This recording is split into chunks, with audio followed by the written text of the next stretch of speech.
Buenas tardes, en esta oportunidad quien les habla es Keila Cabrera Alcalá y les voy a presentar el ejemplo de Socket. Voy a desarrollar un chat básico con Node.js y Socket.io. Acá ya he inicializado un proyecto con Node.js y ya tenemos el package JSON, como se puede observar, en donde he configurado un script start que utiliza Nodemon para iniciar el servidor en el archivo index.js, que sería este. Asimismo, acá ya se ven las dependencias que estoy usando, que son Express y Socket.io, y asimismo las dependencias de desarrollo que es Nodemo. Como también se observa, yo realicé la estructura del proyecto. Para ello agregué la carpeta client, en donde tenemos el archivo HTML de la interfaz básica del chat, y el archivo main.js, que contiene el código JavaScript que se ejecuta en el cliente.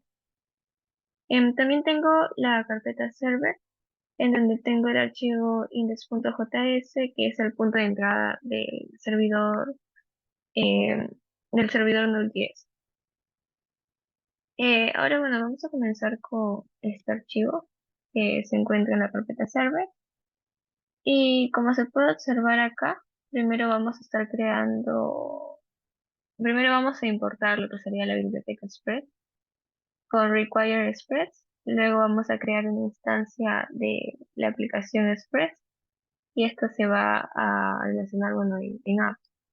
Le vamos a crear un HTTP con require HTTP y esto vamos a hacerlo usando la instancia anterior. Luego vamos a crear una instancia de socket.io mediante require socket.io y le vamos a adjuntar el server HTTP. Ahora vamos a proceder a lo que sería la configuración para que Express sirva archivos estáticos desde la carpeta client. Es decir, de que al momento de que se ejecute o el cliente ingrese a la ruta, eh, va a acceder a lo que sería index.html y main.js. Ahora, vamos a crear acá lo que sería un array para almacenar mensajes. Acá ya estaría un objeto en el cual tenemos como ID 1, tenemos ese texto de bienvenida y como nickname tenemos podkey. Luego estaríamos configurando para cuando el cliente se conecte. Esto con io.on, que cuando eh, bueno, eh, escuche la conexión de algún cliente, se va a ejecutar esta función de acá y este va a recibir como parámetro socket. Acá lo que estoy haciendo es que se imprima en la consola que el cliente con tal IP se ha conectado.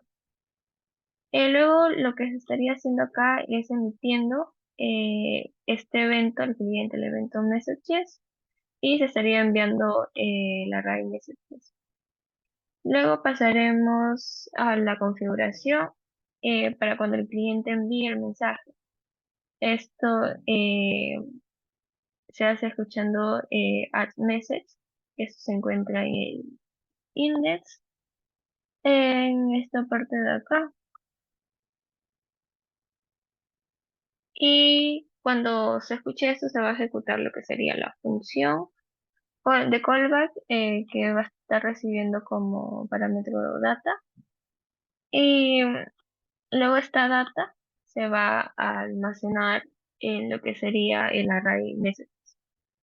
Acá simplemente lo que se estaría haciendo es la actualización de la lista mediante el emit, es decir, que va a emitir al cliente este evento, el evento messages, y le va a enviar esto. Acá en esta última parte ya estaríamos iniciando el servidor con el puerto 667 y se procedería a esta función callback en donde simplemente en la consola se vería que el servidor está funcionando en esta ruta.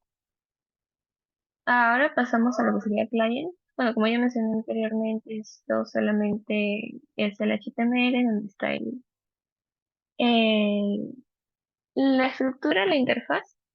del chat y acá ya están cargando los enlaces socket.iojs y main.js. Pasamos a lo que sería InJS, que sería por parte del cliente. Acá se está creando una conexión WebSocket entre el cliente y el servidor. Esto mediante io.connect. Acá sería la ruta a la cual se tendría que ingresar y acá se está forzando la conexión. Luego se va a estar recibiendo el evento messages, que como ya mencioné acá, bueno, este estaría emitiendo y este de acá estaría recibiendo. Y luego se ejecutaría la función de callback, tendría lo que sería la data, que sería el array.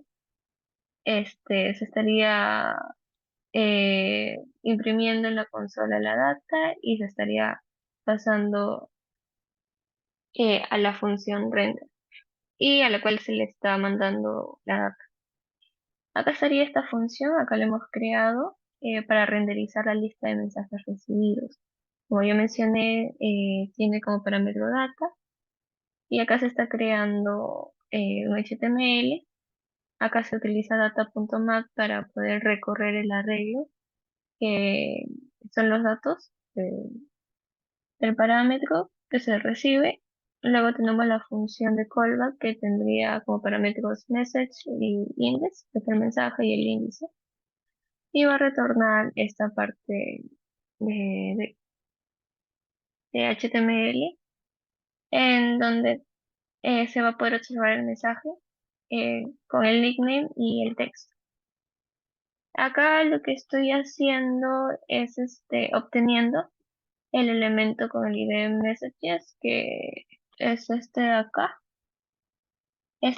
el div general, por así decirlo. Em, Luego estaríamos insertando en él este HTML y lo que hacemos en esta línea es simplemente de que, por estética, para que se siga viendo el último mensaje y no se quede arriba el scroll, bueno, la pantalla. Acá estaríamos creando lo que sería la función para enviar mensajes al servidor. Esa es la función addMessage. Acá tenemos el objeto message, donde vamos a obtener el nickname y el text que el cliente va a ingresar. Esto mediante document.getElementById, nickname y text. Punto value para obtener el valor como tal. Em, este nickname y text se consigue de esta parte de acá y de acá, que el cliente estaría ingresando. Y esto por estética estaríamos ocultando lo que sería el nickname, ya luego de que el cliente haya enviado un mensaje. Y acá estamos emitiendo el evento message, add message y mandando el objeto. Y bueno, ahora voy a mostrarles cómo es que estaría funcionando el chat. Acá esto es cómo se estaría viendo la interfaz, algo simple. Acá como se observa, menciona de que el cliente tal se ha conectado, digamos, acá ahorita refresco la página, va a mostrarlo de nuevo. Acá ya para que se haya podido iniciar el servidor, eh, puse lo que es npm start para que se pueda iniciar. Ahora, acá lo que voy a hacer para que se pueda observar la conexión es colocar, bueno, un mensaje de envío y en ambos se puede observar. Acá también puedo poner otro mensaje y en ambos se puede observar. Y bueno, mediante este ejemplo estaríamos viendo lo que sería la comunicación bidireccional entre el servidor y el cliente. Gracias. Buenas noches, profesor. En esta oportunidad yo voy a hablar acerca de las colas y pilas. Para el ejemplo que estaba usando, van a ser en el lenguaje de Java. Empezaríamos con lo que son las colas. En el caso de Java, la facilidad es que existen librerías para poder utilizar estos métodos de estructura de datos. En la cola tenemos lo que es la lista enlazada o linked list. Para ello vamos a crear un objeto de tipo linked list. Le vamos a llamar cola. A esta cola le vamos a agregar datos de manera consecutiva con el for. Para ese método vamos a usar lo que es el offer, que significa añadir. En este for le va a añadir iniciando con el 1 y terminando con el 10 u- consecutivamente. Para poder comprobar esto, primero vamos a imprimir el primer valor de la cola. La cola se entiende por las iniciales de FIFO. En inglés es primero en entrar, es el primero en salir. Por eso, y offer es para agregar un dato, pick es para leerlo y pull es para obtener el dato y a la vez retirarlo. El- este valor de aquí, el pick de la cola ya llenada, nos debería dar el número 1. Luego vamos a leer por completamente la cola. Para eso estamos haciendo una condicional que vamos a decir que mientras que se lea un valor en la cola y que sea diferente de null, se va a procesar este while. Mm, Para eso usamos el pool. Vamos a llamar el valor que esté asignado en la cola y lo va a pasar a retirar. Lo lee y lo retira. Así hasta dejar vacío la cola. Y por último, para verificar que el tamaño de la cola como resultado, estoy llamando a un size para el tamaño. Debería quedar en cero. Lo vamos a correr.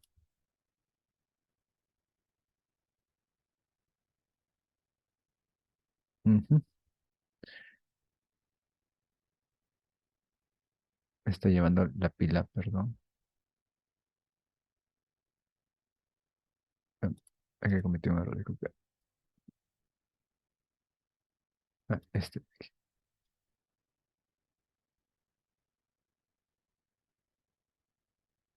Ya, aquí tenemos, como le explicaba, eh, se está llenando aquí del 1 al 10. Entonces podemos entender que el primer valor que ingresa es el 1. Y por las iniciales de FIFO, el primero que ingresa va a ser el primero en salir. Usamos el pick para leer. El primer valor es 1, aquí lo tenemos. Hacemos el while, vamos a leer cada valor con el pool y eso lo vamos a retirar. Va a leer el 1, retira, pasa al 2, consecutivamente hasta el 10. Al 10, cuando llega al 10 ya no hay ningún elemento en la cola. Entonces la condición ahí ya no cumple, ya es diferente. Ya se queda como null. Termina de la condicional, pasa a esta impresión para ver el nuevo tamaño de la cola y ahí vemos que es cero. Ahora, el ejemplo de las pilas, aquí es la manera contraria. Ya que en las colas iniciamos por el primer valor, en las pilas usamos el último valor. Por eso en inglés por eso se le entiende como stack. Y la librería para Java es stack. De igual manera, creamos un objeto pila, lo vamos a llenar, pero aquí en vez de usar el elemento para, perdón, el método para llenar la pila es con push. De igual manera, vamos a leer el último valor que está asignado a la pila con pick. La palabra será empty, es para ver si no está vacío. Si esto de aquí está vacío, no lo va a leer. Por eso está como false. Mientras que esto se cumpla, mientras que eso se cumpla, va a ir leyendo la pila. El pop, en el caso de las pilas, es para poder leer y retirar el último valor y dar paso al siguiente. De igual manera, para corroborar, igual que en el ejercicio anterior, vamos a, a llamar, a llamar el tamaño. Lo vamos a correr.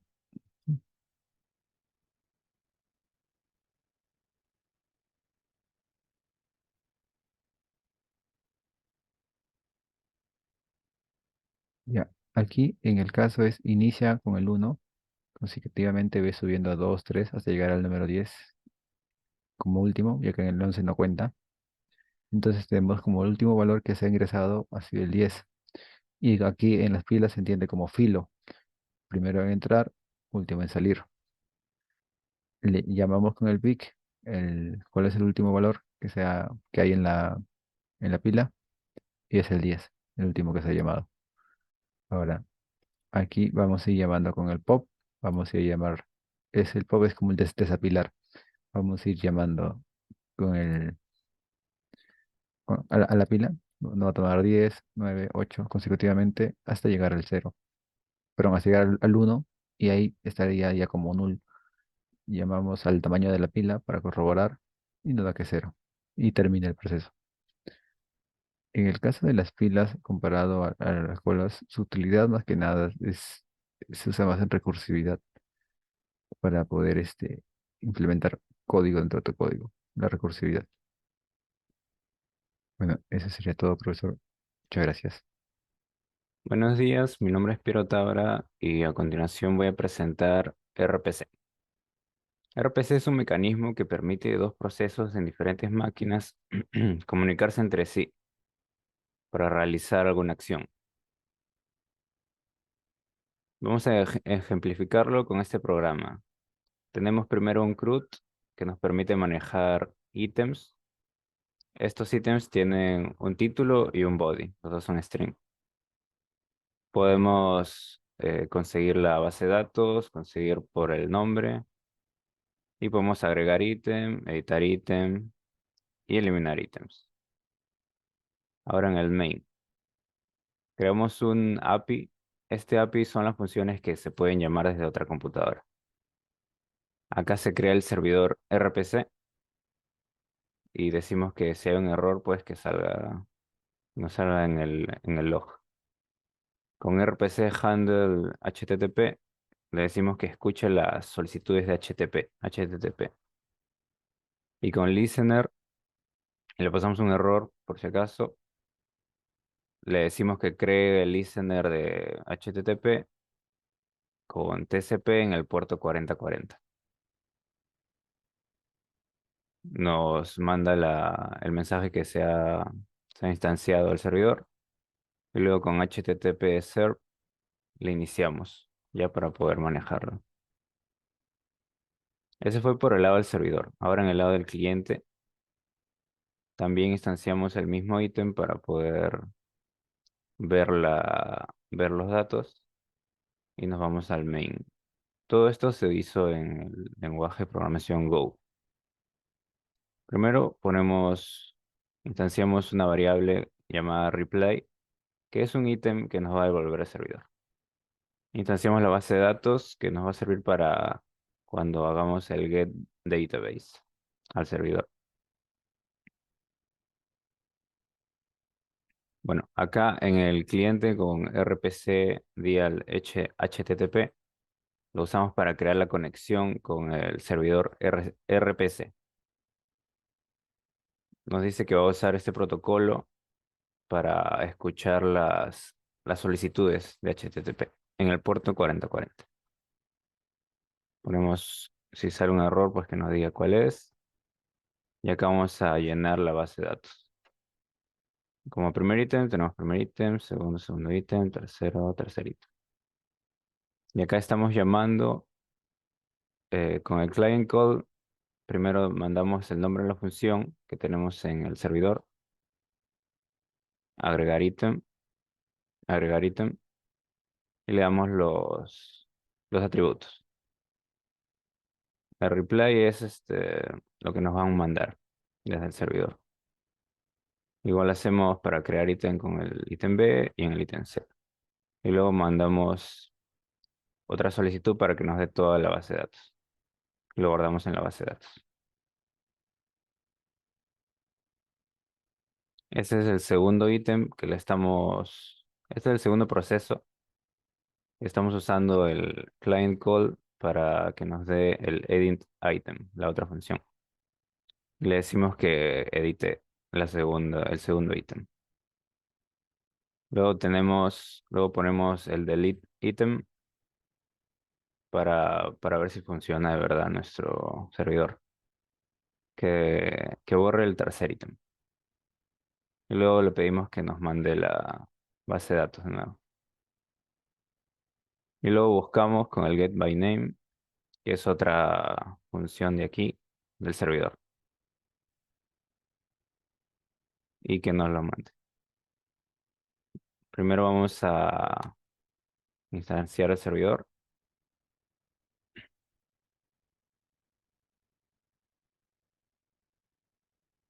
Listo. Entramos a CMD y nos vamos donde está el cliente, guardado, la carpeta del cliente, documento. Yo lo tengo aquí y le tengo que poner Gorrum Mango para que haga el proceso de este cliente. Como podemos apreciar, se ve, nos está dando todos los ítems que hemos puesto, primero, segundo, tercero. Luego le dijimos que cambie el segundo ítem y borre el tercer ítem, ya no aparece. Y luego lo buscamos por el nombre del primer ítem.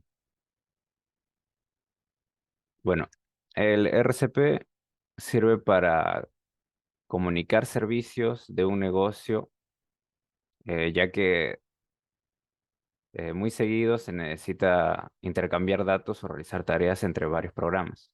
Y RPC proporciona un mecanismo eficiente y confiable para que los servicios se comuniquen. Buenas tardes. Muchas gracias. El día de hoy voy a mostrar el concepto de Java RMI, o mejor dicho, Java Remote Method Invocation o invocación de método remoto, que consiste en establecer la comunicación de distintos objetos o diferentes objetos que se encuentran en diferentes máquinas virtuales, ¿no?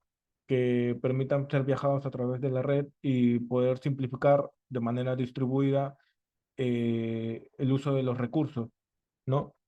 Que que tanto así que es flexible el uso de este concepto pues, en casos de la vida real, como en las telecomunicaciones, en la comunicación de cliente-servidor y entre otros. Para este ejemplo, hemos creado tanto servidor como cliente. En el lado del servidor se ha creado una interfaz que implementa o que extiende a a la interfaz remote. La interfaz remote permite invocar o marcar, mejor dicho, los objetos que heredan de esta interfaz al objeto remoto en el lado del servidor. Como pueden ver, acá tenemos un método que tiene una firma de una excepción, porque esto siempre ejecutan o firman excepciones cuando se extiende a esta interfaz, que es consultar. Para este ejemplo que voy a mostrar, se trata de hacer una consulta simple con respecto al ID de un conjunto de registro de una lista de personas. Tenemos también la clase persona, que con sus respectivos campos, desde el ID, nombre, apellido, cargo, sueldo, su constructor, sus métodos getter y nada más.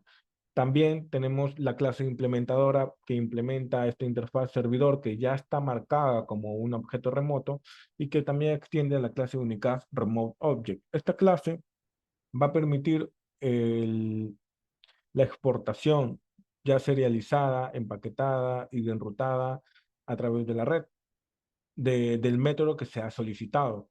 Entonces, aquí como primera parte, el método de obtener personas, ya este es el ejemplo de que vamos a retornar una lista de datos desde el 1 hasta el 4 con sus respectivos nombres, apellidos, puestos, sueldo, etcétera. Esta exportación, como ya habíamos mencionado, este concepto de exportación tiene que ser serializado para poder ser transferido a través de la red.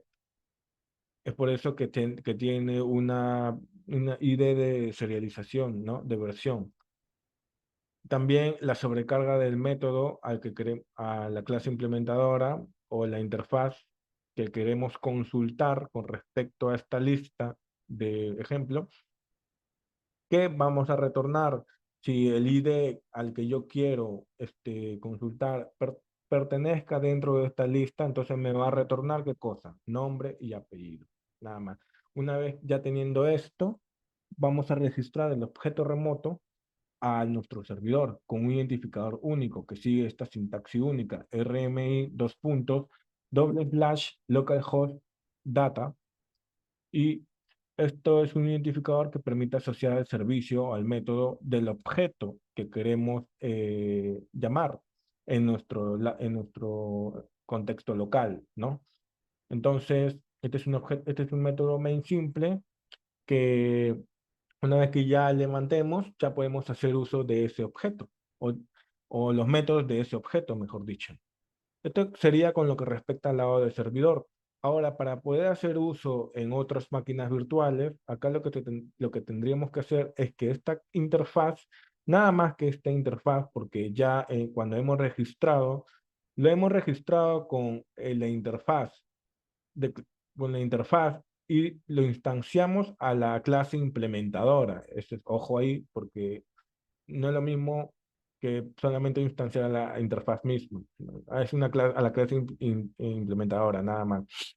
Entonces, ya no hay necesidad de también exportar a tipo YAR la clase implementadora, sino nada más que la interfaz. Este es bueno porque permite desacoplar y, ¿cómo se llama? Y dividir responsabilidades y eso hace que nuestro código sea más óptimo, ¿no? Entonces, aquí para ya hacer uso, como lo habíamos mencionado en otras máquinas virtuales, tenemos que exportarlo a un archivo YAR. En un archivo YAR voy a cerciorarme de que solamente va a estar seleccionado la interfaz. Lo demás ya quedaría obvio, no habría importancia. Y lo ubicaríamos en el lugar donde quisiéramos. En este caso yo lo guardé en mi escritorio. Aquí está guardado como interfaz remoto y lo daríamos guardar. Nada más. Y esa sería parte del servidor. Ahora quiero la parte del cliente. En la parte del cliente vamos a hacer uso. Como ya habíamos asociado el servicio con un identificador único, acá también vamos a volver a hacer uso de ese identificador, no para registrarlo, sino para llamarlo, mejor dicho, para ubicarlo en el lado del servidor. Entonces, con la clase naming lookup permite registrar o ubicar al objeto que se ha registrado para hacer uso de su método. Y ese método lo vamos a devolver dentro, o mejor dicho, esto nos va a devolver un objeto que ya hemos registrado. Ese objeto es de tipo iServidor. Ahora te preguntarán por qué el iServidor, ya que no está creado en este archivo, ¿por qué si no me saldría un error? Porque, porque en el archivo que hemos exportado de tipo jar, lo hemos integrado dentro de nuestra class path. En la class path vamos a agregar como un jar externo. Vamos a seleccionar el que hemos exportado, le daríamos a abrir y ya lo estaríamos visualizando en la parte posterior o inferior, perdón, en la sección class path y aplicar y cerrar, nada más. Y ya podríamos hacer uso de esta interfaz. Eso es lo bueno que tiene por ese lado Eclipse y el concepto de RMI. Entonces, aquí lo que estamos haciendo es llamar al objeto, o mejor dicho, ubicar el objeto y vamos a consultar con respecto al ID. Vamos a hacer uso del método consultar y nada más con el ID que queremos pasar. En este caso, yo quiero consultar el ID 10. Sé que me va a arrojar un error porque en la lista ya vieron que tenemos 4 ejemplos, sí, nada más. Entonces, ¿cómo vamos a activar la parte del objeto remoto? Para activar el objeto remoto tenemos que levantar el servidor.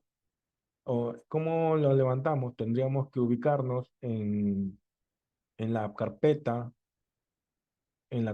del servidor, nos tendremos que ubicar en la carpeta del archivo servidor. Un ratito. En el archivo servidor nos encontramos en la carpeta del archivo servidor. A primera vista tenemos que encontrar, o nos ubicamos, mejor dicho, en la carpeta bin. Y en la carpeta bin vamos a llamar al command prompt. Y en el command prompt vamos a hacer uso del comando start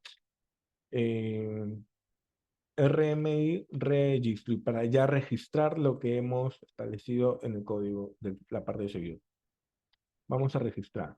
Una vez ya registrado, se ha registrado lo que hemos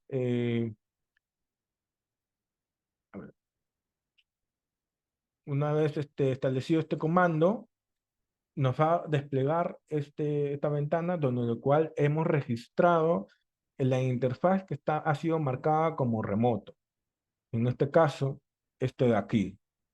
Solamente permite registrar las interfaces, objetos que heredan de la interfaz que está marcada como remoto. Entonces, procedemos a levantar la parte del servidor para ya registrar este objeto remoto y nos avisan de que el servidor remoto ha sido creado. Ahora vamos a ubicarnos en la parte de cliente. Quiero consultar si el ID, si la persona con el ID realmente exista. Y me arroja que no existe un usuario con el ID 10. ¿Qué pasaría si yo pongo el ID número 3?